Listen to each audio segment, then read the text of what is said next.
Hi, my name is Joshua Schall, and I'm here to apply for GNC's newly opened CEO position.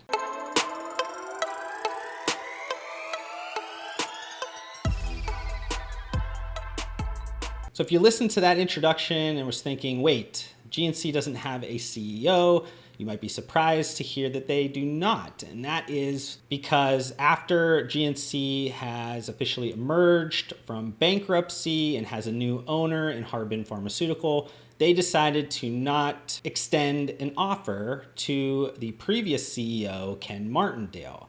And this wasn't really anything that hit the news wires and something that you probably would have skipped over. And that's mostly because it was buried in a SEC report, which I know most of you guys do not read for fun like I do. So with no CEO of the largest specialty retailer in the vitamins, minerals, and supplements category, I figured why not publicly apply for it? You might be thinking, wow, Josh, that's extremely brash for you to apply for this position. But you might be surprised to hear that this is actually the third time that I've publicly applied for the open CEO position since I started creating content specific to this category about 5 or 6 years ago. And if you are not familiar with the two previous pieces of content that I am talking about here when I did kind of apply for the open CEO position, I will make sure to add those links to the description of this content. But this current piece of content will follow a similar kind of structure to those two earlier ones, where I'm really just going to be focusing on my high-level strategic vision for the turnaround of GNC. I do want to note before we do get started that I am joking. I'm not publicly applying for the GNC CEO position. Though I know I can help them a ton, I'm not necessarily interested in the GNC position in this point of my career. But now that we got that obvious disclosure out of the way, let's get into my strategic plan for the GNC turnaround. I do want to mention that since GNC has been mismanaged for honestly probably the last decade, this is going to be a multi-year approach. Maybe some of these things can't be done in the first day.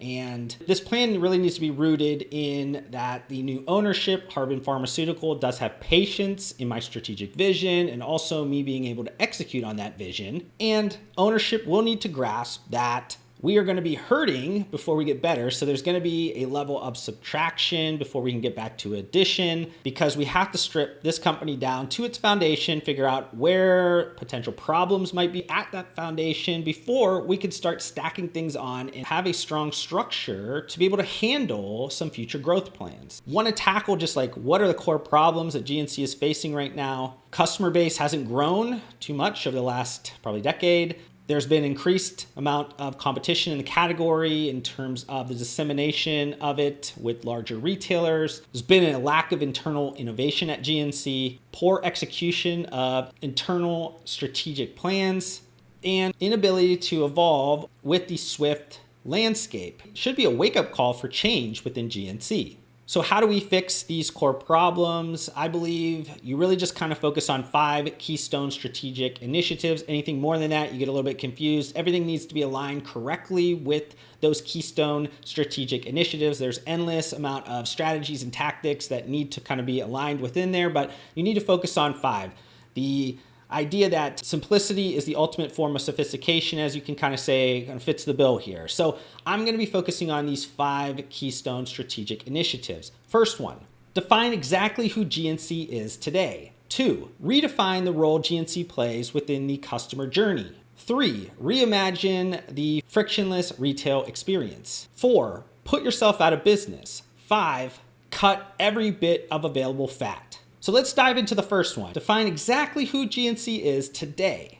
GNC's brand needs to be defined again so it can easily be understood what it is and what it isn't to customers. At the core, GNC is a specialty retailer, but if you think about GNC, there's nothing really special about it. So as a consumer, Why would you shop with GNC? How could you even answer that question over some of the other substitutes or some of the other competitors in the market? They're going to have a hard time answering that question. So GNC needs to be aware that they're not the only game in town. This product category has disseminated across a ton of different retail channels, and those retail channels have matured their selection. How do you help consumers answer that question? Why are you going to shop with GNC? And how are you going to be able to answer that question day in and day out?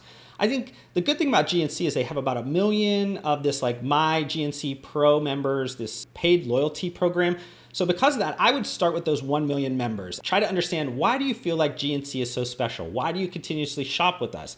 And kind of create a base level understanding that you can build from. You're going to probably find a lot of really great insights that you can build from. After that's determined, you really need to focus on consistency and clarity of the message to cement this identification in the consumer's mind. The goal should really be focused on demystifying the supplement category. It is still one of those categories that there's still a lot of resistance in the overall market. So you need to focus on simplifying that experience and enabling GNC customers to find the right products that they need to reach their goals.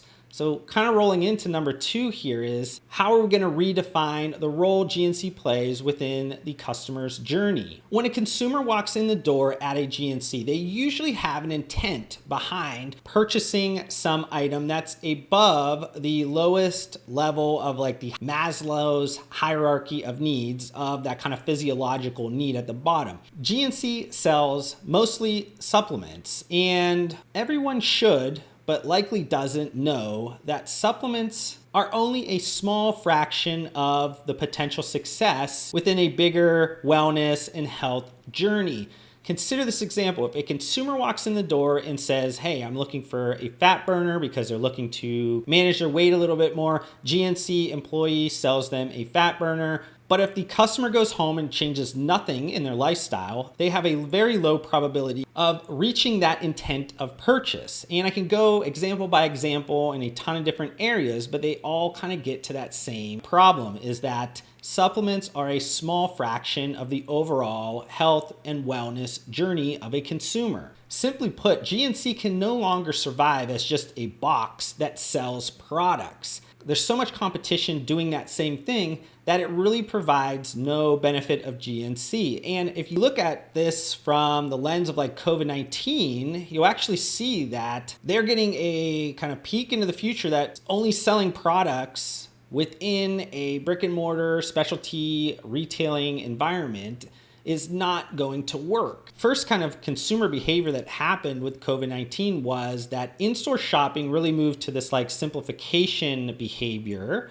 where consumers were looking to go to some larger retail channels that they knew was going to have the items they needed in stock. They knew that it was going to have the most amount of items that they needed on their shopping list. So it simplified the amount of trips they needed to take out. So they had a lower chance, hypothetically, of contracting the coronavirus. You also had a bunch of consumers that just kind of totally went away from in-store shopping and moved to digital channel. And then it was a matter of who was winning first product searches, which was Amazon in the category that GNC is selling. And it was done in the form of non-branded search terms. Now, were either of those challenges insurmountable to GNC? No. We are in the middle of a health pandemic where consumers are frantically trying to figure out how can they do things that are preventative. They're trying to figure out information. And GNC is the biggest seller of a specialty category outside of like pharmaceuticals that could help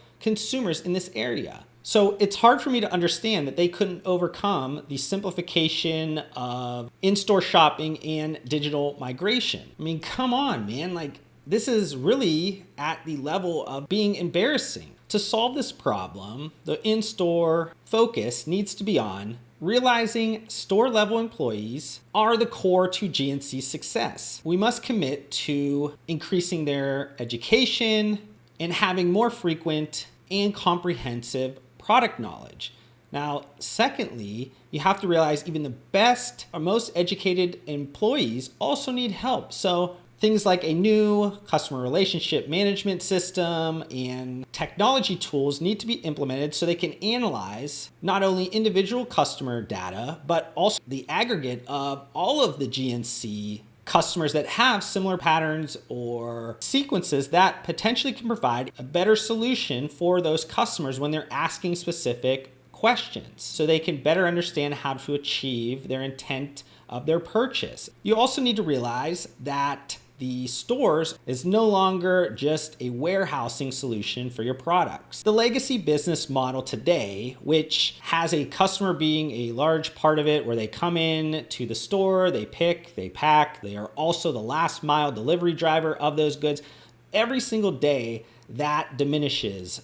Consumers are no longer deciding to do that. They are not opting into that. They know that there's other solutions out there, and GNC needs to understand that. So then stores will need to be part omnichannel warehousing solution, but also part what will bring in people to that store to make sure that store is a value accretive to GNC and not just an overpriced warehouse. So things to consider there: experiential type of add-ons like live sampling of many of the product lines. There should be no reason why consumers shouldn't be able to try most of those consumable goods that are at GNC before they purchase them, to understand what they're going to like and what they don't like. They should have access to body composition and other analytical tools that are geared towards their health and wellness journey. They should have on-demand expert level content that is surrounding some of those individual variables that make up that health, wellness, nutrition, and fitness journey be a higher level of success. So kind of like a teledoc approach to a bunch of different kind of thought leadership modalities within that journey. Customers should have a ton of personalization when they do come into that door. Is that through iPads? Is that through information they're getting from the store associate? And it's important to realize that most of these can be scaled in some way to the digital experience. And thinking about this one step further, probably mobilely, because about 70% of GNC's traffic to their site comes from a mobile device, in which will likely increase because of the speeds of 5G coming out. So you're going to want to make sure that you can lock in these customers across the omnichannel experience and provide a better, more valuable experience than the massive endless shelf that Amazon provides. Now, GNC is projecting a digital growth that kind of comprises, if we think about this as like a percentage of total revenue, 2019, about 8% of their revenue came from digital, and they're projecting in 2021 to be 18.5%. I believe that's extremely light. I think they should be much higher than that. But the fact is, GNC should and needs to be a bigger part of the customer's journey than simply providing solutionless products. Now, moving into reimagining the frictionless retail experience. GNC has done a terrible job historically of championing any omni-channel technologies. As a specialty retailer, you should be out in front of a lot of these larger retail channels because you can move much more nimbly. You know your customer better. Those customers should be somebody you know very well and know what they want and need. Yet, GNC has moved in the opposite way, where they're only innovating to parity. As the large retailers have proven out these models over a year or two, they then add this, which doesn't help them at all. As I just mentioned, the legacy retail business model is becoming increasingly less valuable each day as consumers opt out of that experience. Instead, as a retailer, you need to have the mindset that places the consumer at the center of a flexible, almost like choose your own adventure style of retailing whenever, however he or she desires it. Why is this all important? Omnichannel shoppers have been proven to be more valuable per customer than somebody that shops on one single channel. So when we talk about omnichannel, maybe we move into like fulfillment to explain that a little bit, and that is reimagining the flow of traffic and products within the store. So hyperlocal fulfillment, shipping it from the store level, is something that needs to be done across all of GNC's store fleet. So some percentage of that square footage in those stores needs to be allocated to a micro shipping point. Now, looking at it from a third-party, last mile, on-demand delivery aspect, so this is talking about Instacart, maybe DoorDash, maybe Shipt, you need to think about how are those drivers, how are those needing to pick these orders, how are they going to be utilizing your store, and can you make that efficient for them? And then finally, with like click and collect or in-store or curbside pickup, how is your parking lots, how is your store layout to make sure that you can make that experience as frictionless as possible for the customer. Believe it or not, instant gratification has moved shipping windows from 3 to 5 days to 2 days to same day, and now is at 2 hours. So though a supplement might not be considered like a fast-moving consumer good, GNC needs to be conscious of that. A lot of like the beverages or the foods that the convenience generation is really kind of switching from some of the traditional supplements, those are considered something that is a fast-moving consumer good, would be considered a food and beverage grocery item. So you have to take consideration in there and say, maybe not all consumers need to have products within 2 hours from Instacart, but there is a subset of them that do. And if you're not providing them that service, they're going to go and shop elsewhere. Additionally, customers want a personalized shopping experience today. This should guide their shopping experience both offline and online. So the loyalty program needs to be the heartbeat of GNC. So the My GNC program, this My GNC program does make up about 80% of their sales overall, but I believe it needs a lot of work. That is something that would be a main focus, because even the free program does not provide all that much perks, not all that much personalization, does not have the ability to be pulled and used in a way that makes sense. Just because somebody has a GNC number because it's free does not necessarily mean that you're utilizing that information throughout a true personalization strategy to really make that experience frictionless and really optimize it for the consumer's needs. Additionally, looking at the Pro Access paid program, that one has a ton of potential, but also is missing the mark completely right now. Yes, 1 million people are subscribed to it. Kudos to them. I don't know how they got 1 million of them, but we need to add a ton more perks, a ton more value. So how do we create a ecosystem strategy with that mimics a Amazon Prime, Walmart Plus, but in a health and fitness way? Can we not offer those solutions to a customer that they want best, so then they can get more value than $50 a year, so they don't switch, so they don't go elsewhere for this category of product? We need to create stickiness, and the loyalty program and the ability for us to collect a ton of customer information just really fuels the frictionless shopping experience, but also the role in which we play in the consumer's health and wellness journey. Diving into the 4th Keystone strategic initiative, and this is put yourself out of business. The old adage is, if you don't consistently look to put yourself out of business, somebody else will. You want to be the one that puts yourself out of business. So what am I talking about here? And this is really going to be done by leveraging the GNC brand awareness. First of all, through retail partnerships. So I don't have all that much capital to constantly be opening these stores, and I don't want to have a ton of stores in my fleet. So because of that, I want to create retail partnerships. I want to have my merchandising in these other retailers and in different channels that maybe make sense for my specific products, my private labels. So I'm going to be really focusing on the wholesale growth of GNC through retail partnerships, something they've already been doing, but something they can continuously extend. I want to win the marketplaces.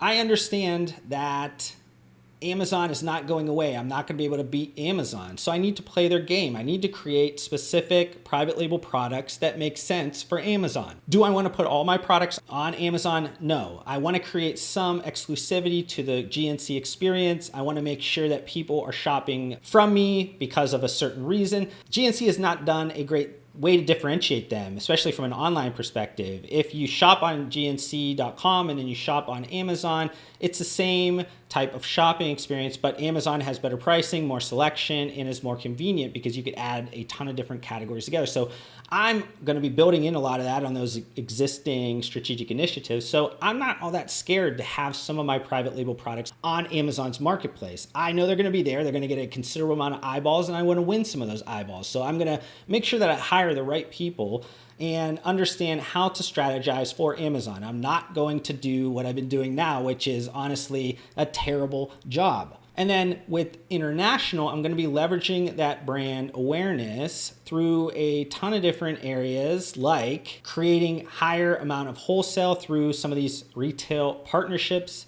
My brand is a global brand at GNC, so why am I not offering those retail partnerships? Why am I not, as an example, stocking my GNC vitamins at Tesco in the UK? Those are available to me. I'm just not currently doing that. I'm working through some of my own retail locations. I'm working through some of my own partnerships through some of those distributors, but I need to take some of those on myself. I also need to work on expanding some of my franchise agreements and partnerships in some of these areas that maybe have not done all that well, that has some upside.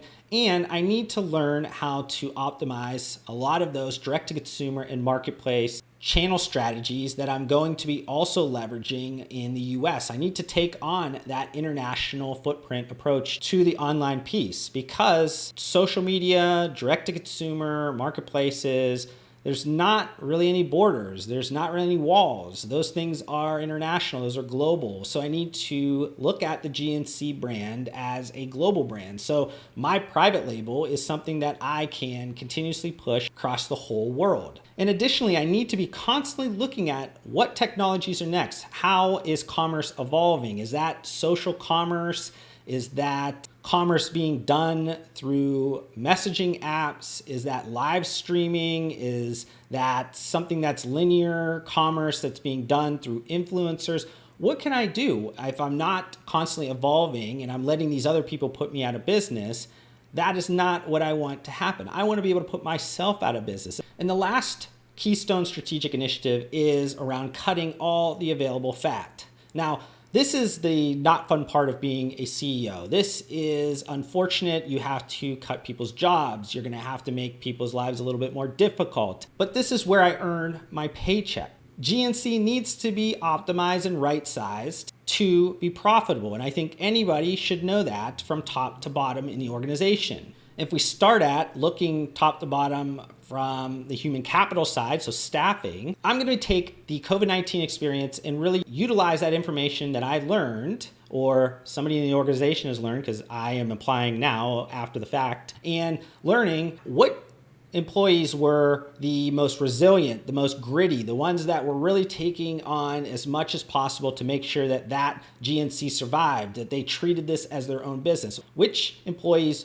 were doing that? And those are the ones that are going to be rewarded and the ones that are going to have a better chance of success in my organization. Now, on the flip side, if you are an employee that is blaming COVID-19 for whatever reason why you failed, we're going to cut you real quick because I don't need somebody that's going to be blaming external factors, especially ones that are really not anything that was an external threat at all. It really was a propellant for the supplement industry. This is the biggest growth in 20 years for the supplement industry, and GNC failed to get any of that. So if you're blaming something like that, you have no understanding of what's going on in this industry, and I don't need you around. So going along with that, I also am going to create different organizational structures, different ways that people can be incentivized and progress in their career so they have some optionality and growth. And make sure that GNC is a place where people want to work and people know if they do work with us, there's going to be a ton of opportunity for them. Because talent is important, but having the right talent is more important. So I want to make sure that I keep my cost and only have A players in the organization. Now, with like store optimization plan, you've heard about that a lot over the last year and a half of GNC. I think the last plans they put out, they said they'll have about 1,400 locations when everything's done. I'm actually wanting to cut that down more. I'm going to cut that down to 800 locations, so another 600. So you might be thinking, Josh, that's crazy. But I'm going to do that because I'm going to cut all the mall locations. I'm also going to cut pretty much all Canada, except for maybe a few of them. I think because 2/3 of them are not profitable or barely profitable anyway. So I'm going to be cutting most of Canada, but sticking back into the US. I'm cutting that down because of all the other things I'm doing above with the omnichannel, frictionless retail experience, and really focusing a lot more of my attention digitally. I don't need as many stores in my fleet to meet the demand within certain metro areas or markets. So I'd rather strip down further and build up a really strong base and foundation and then build from that. After I've proven out that model that I don't need as many, I'm going to look and be opportunistic and see if I can add another 200 locations based around maybe some softness in the commercial market, maybe there's some really good locations that I can shift over to that maybe makes the need for another location on the other side of a metro area. I'm going to be looking for those opportunities because I think if I build a strong base, I can build back from it. Now, just like some things around like cost savings plan, I think these things are pretty obvious that needs to be done. Pricing and promotional effectiveness, and agile category management, inventory efficiency, both at store level and at the distribution level, and just an overall reduction in the sales, general, and administrative cost. I would also look at private label, which I'm going to be really utilizing, as I mentioned before, but I'm going to be looking at that as a simplification of private label. And that's mostly because I want to streamline everything. I think there's too much product. I think it's bloated for both international and domestic markets. I think GNC could really do well if they pared some of that down. They would get efficiencies in a bunch of different areas. And the marketing costs they have to put out there for all the different product variants. Also, just with their joint venture with International Vitamin Corporation, to be savings from the manufacturing level and a ton of different cost efficiencies or resource efficiencies that would happen if we were to SKU rationalize and optimize the private label portfolio. I want to end this video on some final thoughts. Many of the things that GNC has consistently kind of blamed for their failures over the years are something that cannot be changed. They are macro external things that cannot be changed. Instead, they can only be adapted to, strategized against, so then they become an opportunity. What GNC can control is the omnichannel shopping experience they provide to customers. So it comes down to GNC defining why a customer is shopping with them and making sure that they are relentlessly reevaluating that every single day to meet the ever-changing customer demands. If a consumer is not able to answer the question, why am I shopping with GNC easily, we are going to fail. We're going to consistently fail. The same problems that GNC is struggling with is being solved by businesses around them. It's time for us to take personal responsibility and do the hard work internally to make this retailer great again. If you liked my strategic plan and maybe you work for GNC, or maybe you're just a part of the industry and you want to co-sign my strategic plan, feel free to share this around to anybody within the industry. And I'd love to get people's feedback on this strategic plan. Thank you so much for watching this video. If you want to help support me, make sure you guys hit that thumbs up button on this video. If this is the first time you've been introduced to my videos, would love for you guys to be a part of my community by subscribing to my channel. I upload several videos just like this weekly. And if you guys want to connect further outside of this platform, I do include all of my social media links down below. I just want to thank you guys again for your time. Hopefully I gave you some value in return, and we'll see you guys on the next video.